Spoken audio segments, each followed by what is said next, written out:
আসসালামু আলাইকুম ওরহমতুল্লাহ। 1980 সালের আগে মসজিদে নববীর ভিতরে রোজায়ে রসুল সাল্লাল্লাহু তাআলা আলাইহি ওয়াসাল্লামের কাছে গিয়ে গাড়ি থামতো আর আগন্তকগণ এখানে দুরূদ ও সালাম পেশ করতেন। কিন্তু তারপরে যখন আগন্তকের সংখ্যা বাড়তে থাকলো তো মসজিদের নববীর এরিয়াকে বড় করার জন্য মনস্থির করা হলো। কিন্তু সমস্যা এটি ছিল যে সেই রাস্তার মধ্যবর্তী একটি জায়গাতে রাসূলুল্লাহ সাল্লাল্লাহু তাআলা আলাইহি ওয়াসাল্লামের পিতা হযরত আব্দুল্লাহ রাদিয়াল্লাহু তাআলা আনহুর কবর মুবারক উপস্থিত ছিল। আপনাদেরকে জানিয়ে রাখি যে যদিও হযরত আব্দুল্লাহ রাদিয়াল্লাহু তাআলা আনহু মক্কাবাসী ছিলেন, কিন্তু তিনার শ্বশুরবাড়ি অর্থাৎ রাসূলুল্লাহ সাল্লাল্লাহু তাআলা আলাইহি ওয়াসাল্লামের আম্মাজানের বাড়ি মদিনায় ছিল। আর এই জন্য নবী পাক সাল্লাল্লাহু তাআলা আলাইহি ওয়াসাল্লামের নানির বাড়ি ছিল মদিনা শরীফে আর দাদা দাদির বাড়ি ছিল মক্কায়। হযরত আব্দুল্লাহ রাদিয়াল্লাহু তাআলা আনহু যখন এই দুনিয়া থেকে বিদায় নিয়েছিলেন, অর্থাৎ যখন তিনি ইন্তেকাল করেছিলেন, তো সেই সময় তিনি শ্বশুরবাড়ি অর্থাৎ মদিনা শরীফে ছিলেন। এটিও মনে রাখবেন যে হযরত আব্দুল্লাহ রাদিয়াল্লাহু তাআলা আনহু খুব অল্প বয়সে অর্থাৎ 18 থেকে 20 বছরের মধ্যেই এই দুনিয়া থেকে বিদায় নিয়েছিলেন। আর সেই জায়গাতেই মানে মদিনা শরীফেই আপনার কবর মোবারক বানিয়ে দেওয়া হয়েছিল। এরপর 1980 সালে সর্বপ্রথম তিনার কবর মোবারকটি পুনরায় খোলার সিদ্ধান্ত করা হলো, যাতে করে আপনার দেহ মোবারক সেখান থেকে সরিয়ে জান্নাতুল বাকিতে নিয়ে যাওয়া যায়। আর সেই সময় তিনার ইন্তেকাল করা প্রায় 1400 বছরের বেশি একটা লম্বা সময় কেটে গিয়েছিল। যেহেতু হযরত আব্দুল্লাহ রাদিয়াল্লাহু তাআলা আনহু এই পৃথিবীর একজন অত্যন্ত সম্মানীয় এবং পবিত্র ব্যক্তি, আর তিনি নবী পাক সাল্লাল্লাহু তাআলা আলাইহি ওয়াসাল্লামের আব্বাজান ছিলেন, আর তিনি অনেক সম্মানীয় ব্যক্তি ছিলেন, তো সেই জন্য তিনার কবর মোবারক তো কোনো সাধারণ কবর খননকারী খুলতে পারবে না। সেই জন্য প্রজন্মের পর প্রজন্ম যে ব্যক্তিরা রোজায়ে রসুল সাল্লাল্লাহু তাআলা আলাইহি ওয়াসাল্লামের সাফাই কার্যে নিযুক্ত ছিলেন, মানে যারা হযরত বিলাল রাদিয়াল্লাহু তাআলা আনহুর বংশধর ছিলেন, তাদেরকে জানানো হলো যে তারা যেন কবর খোলার জন্য ব্যবস্থা গ্রহণ করেন। আর এমনটাই করা হলো।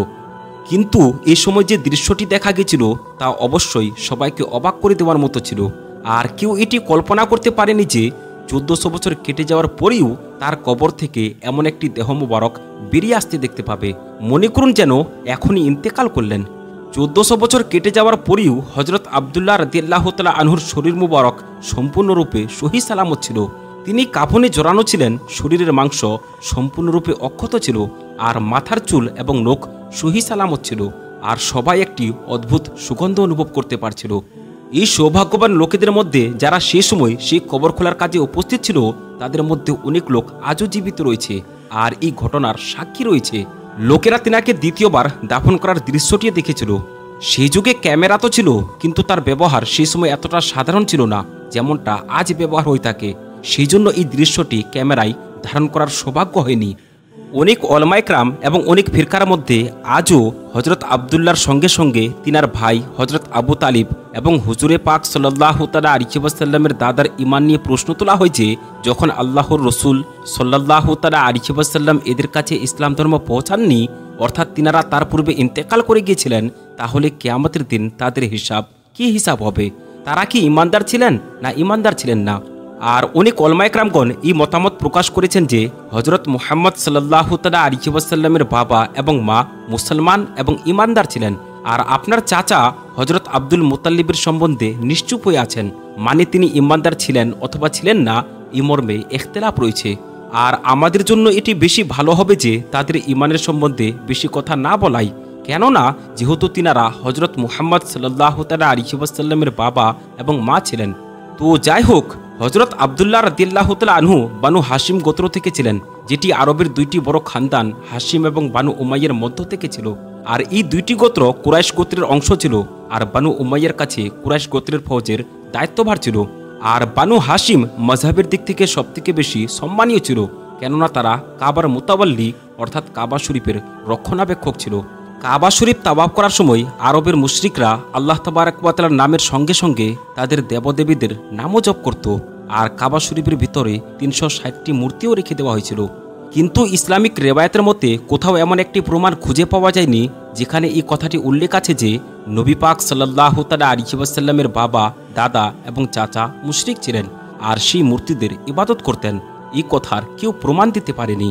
রাসূলুল্লাহ সাল্লাল্লাহু তাআলা আলাইহি ওয়াসাল্লামের নবুয়তের এলানের পূর্বে যেই দিন এই ব্যক্তিদের কাছে পৌঁছানো হয়েছিল, আর সেই সময় তাদের উপর যতটা আমল করার প্রয়োজন ছিল তারা তা করছিলেন, আর আল্লাহ তাবারাক ওয়া তাআলাও কিয়ামতের দিন সেই সময়কার অবস্থা এবং তার অবস্থা মোতাবেক প্রশ্ন করবেন। আর বর্তমান সময় আল্লাহ তাবারাক ওয়া তাআলার বার্তা যত পরিমাণ কোনো মানুষের কাছে পৌঁছেছে, তো সেই ব্যক্তিকে সেই রকমই প্রশ্ন করা হবে। অর্থাৎ এখন বর্তমান সময় দ্বীনে ইসলামকে ফলো করে থাকা ব্যক্তিদেরকে মুসলিম বলা হয়ে থাকে। আর প্রত্যেক মুসলিমকে তার কবরে নামাজের ব্যাপারে জিজ্ঞেস করা হবে, কেননা নবী পাক সাল্লাল্লাহু তাআলা আলাইহি ওয়াসাল্লামের উম্মতের উপর নামাজ ফরজ করা হয়েছে। কিন্তু যে লোকজনেরা হজরত ইব্রাহিম আলী ইসলাম, হজরত মুসা আলী ইসলাম এবং হজরত ঈসা আলী ইসলামের যুগে জন্ম নিয়েছিলেন, তাহলে তাদেরকে নামাজের সম্বন্ধে প্রশ্ন করা হবে না, কেননা সেই সমস্ত লোকেদেরকে সেই প্রশ্ন করা হবে যেটা তাদের উপর আল্লাহ তাবারাক ওয়া তাআলা ফরজ করেছিলেন। যেই দিন যে নিয়মকানুন সে সময় তাদের কাছে পৌঁছেছিল, সেই সম্পর্কেই তাদেরকে জিজ্ঞাসা করা হবে।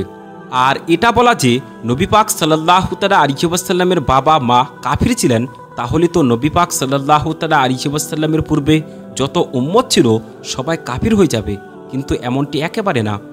যদি ইতিহাসের দিক থেকে দেখা যায়, তাহলে আরবদের লোকজনদের মধ্যে হজরত ইসমাইল আলাইহিস সালামের পূর্বে অর্থাৎ প্রায় 4000 বছর ধরে সেখানে কোনো পয়গম্বরকে পাঠানো হয়নি। এই জন্য তারা ধীরে ধীরে দিন থেকে দূরে যেতে শুরু করে। আর কোরআন শরীফের মধ্যে সেই যুগকে, যে যুগে দীর্ঘ সময় ধরে কোনো পয়গম্বরকে পাঠানো হয় না, সেই যুগকে কোরআন শরীফের ভাষায় দিনে ফিতরাত বলা হয়ে থাকে। আর ঠিক সেই যুগটি নবী পাক সাল্লাল্লাহু তাআলা আলাইহি ওয়াসাল্লামের ইলানে নবুয়তের পূর্বে ছিল। আর এই যুগেই হুজুর পাক সাল্লাল্লাহু তাআলা আলাইহি ওয়াসাল্লামের বাবা, চাচা এবং দাদা অন্তর্ভুক্ত ছিলেন। পবিত্র কুরআনুল কারীমের মধ্যে আল্লাহ তাবারাক ওয়া তাআলা ইরশাদ করেছেন, যার অর্থ হলো যে ইয়া মুহাম্মদ সাল্লাল্লাহু তাআলা আলাইহি ওয়াসাল্লাম, আমি আপনাকে কুরআনুল কারীম দান করেছি, তাই তাদের কাছে আমার বার্তা পৌঁছে দিন। এই আয়াত থেকে আমরা জানতে পারছি যে আরবের লোকজনেরা দিনে ফিতরাতের উপর ছিলেন। কিন্তু নবী পাকের দাওয়াতের পরে যারা সেই দাওয়াতকে গ্রহণ করবে না, তারা তো প্রাকৃতিক পক্ষে কাফির হয়ে যাবে। দিনে ফিতরাতের জন্য আল্লাহ তাবারাক ওয়া তাআলার হুকুম ছিল, যে সৎপথ অবলম্বন করবে সে তো নিশ্চয়ই মঙ্গলের জন্য সৎপথ অবলম্বন করে, এবং যে পথভ্রষ্ট হবে সে তো পথভ্রষ্ট হবে নিজেরই ধ্বংসের জন্য। আর কোনো বহনকারী অন্য কারো ভার বহন করবে না। আর আমার রসুল না পাঠানো পর্যন্ত আমি শাস্তি প্রদানকারী নই। অর্থাৎ বনি ফিতরাতের লোকেদের জন্য, মানে যাদের কাছে পয়গম্বর পাঠানো হয়নি, তো তারা আযাবপ্রাপ্ত হবে না।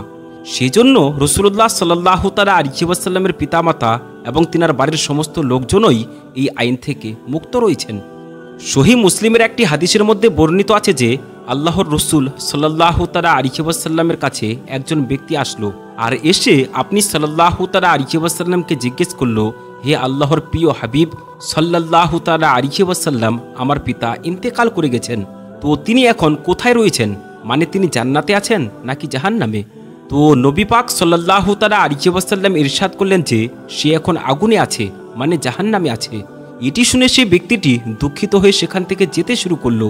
তো নবী পাক সাল্লাল্লাহু তাআলা আলাইহি ওয়াসাল্লাম তাকে ডাকলেন আর বললেন যে তোমার পিতা এবং আমার পিতা দুজনই জাহান্নামে রয়েছেন। এই হাদিস শরীফ থেকে অনেক লোকজন এর অর্থ এটি বুঝেছে যে নবী পাক সাল্লাল্লাহু তাআলা আলাইহি ওয়াসাল্লাম নিজের বাবাকে জাহান্নামী বলেছেন, কিন্তু এর সত্যতা অন্য কিছু। এই জায়গায় বাবা বা পিতা, বাবার পরিবর্তে আবি ব্যবহার করা হয়েছে, যেটা বাবা এবং চাচা উভয় ক্ষেত্রেই ব্যবহার করা হয়ে থাকে। কিন্তু এখানে নবী পাক সাল্লাল্লাহু তাআলা আলাইহি ওয়াসাল্লাম তিনার চাচা আবু লাহাবের কথা বলেছিলেন, যে চিরকাল আপনার দুশমন ছিল। আরবি ভাষায় চাচাকেও বাবার মতোই বলা হয়ে থাকে, মানে এখানে নবী পাক সাল্লাল্লাহু তাআলা আলাইহি ওয়াসাল্লামের বাবার কথা উল্লেখ করা হয়নি, বরং জাহান্নামী আবু লাহাবের কথা বলা হয়েছে, যে চিরকাল নবী পাকের শত্রু ছিল। আরও একটি হাদিস শরীফে হজরত উমরে ফারুক রাদিয়াল্লাহু তাআলা আনহুকে লক্ষ্য করে নবী পাক সাল্লাল্লাহু তাআলা আলাইহি ওয়াসাল্লাম ইরশাদ করেছেন, হে উমর, চাচা ও বাবার মতোই হয়ে থাকে, আর আমার চাচা আব্বাস আমার জিম্মায় আছে। আর এই জায়গাতেও চাচার জন্য আরবি শব্দ আবি ব্যবহার করা হয়েছে, যেটি পিতার জন্যও ব্যবহার করা হয়ে থাকে। আর এখানে আরবি শব্দ আবিকে চাচা হিসেবে ব্যবহার করা হয়েছে। সুতরাং নবী পাক সাল্লাল্লাহু তাআলা আলাইহি ওয়াসাল্লামের পিতামাতা উভয় জান্নাতি। রিওয়ায়াতের মধ্যে বর্ণিত আছে যে যে মাছ হজরত ইউনুস আলাইহিস সালামকে 40 দিন পর্যন্ত নিজের পেটে রেখেছিলেন, সেই মাছটি হজরত ইউনুস আলাইহিস সালামের বরকতে জান্নাতে জান্নাতীদের সঙ্গে অবস্থান করবে। তো যে শিকম মোবারকে নবীদের নবী, কুল কায়নাতের নবী, নবী পাক সাল্লাল্লাহু তাআলা আলাইহি ওয়াসাল্লাম অবস্থান করেছিলেন, সেই মা কি করে জাহান্নামী হতে পারে তা আপনারা একবার ভেবে দেখুন। আর আব্দুল্লাহ শব্দের অর্থই হলো আল্লাহর দাস, আল্লাহর বান্দা, তাহলে তিনি আবার কি করে কাফির হতে পারেন? তাই কারোর পথভ্রষ্টমূলক কথা শুনে নিজের দিন এবং দুনিয়া ধ্বংস করবেন না। আমরা আশা রাখছি যে আজকের এই ভিডিওতে আমরা যা আপনাদের সামনে উপস্থাপন করেছি সেটিকে আপনারা বুঝতে পেরেছেন। ভিডিওটি যদি আপনাদেরকে ভালো লেগে থাকে তাহলে একটি লাইক করবেন এবং চ্যানেলে যদি আপনি নতুন হয়ে থাকেন তাহলে আমাদের চ্যানেলটিকে সাবস্ক্রাইব করবেন।